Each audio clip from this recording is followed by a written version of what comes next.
question is, what do you think he might do to try and seek justice for all the people who were tortured, whose loved ones were disappeared, all these accusations that still remain against the Awami League government ruled by Sheikh Hasina?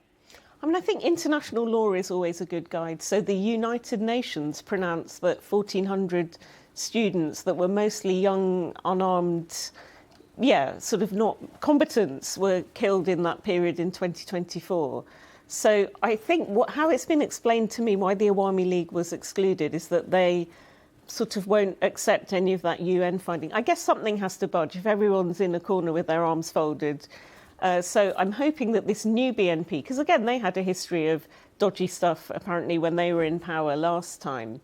I just hope that everyone, this 2.0 thing, and maybe he could be a bridge, because the students wanted to form their own party as well. I think that slightly collapsed and then they merged with the Jamaat Islamist party, which raised eyebrows. I mean, I'm disappointed not more women have been elected.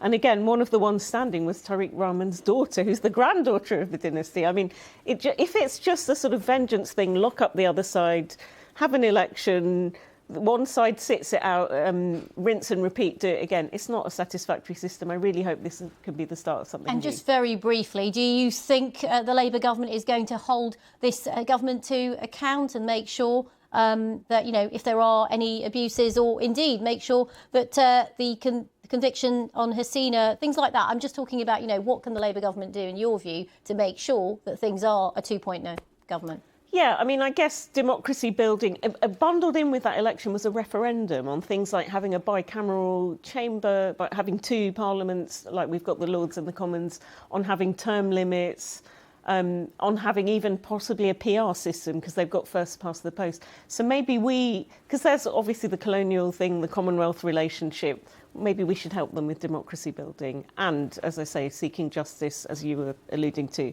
for the baddies of the past. OK, Rupa Huq, thank you very much for joining us in the studio to get your perspective on the result in Bangladesh.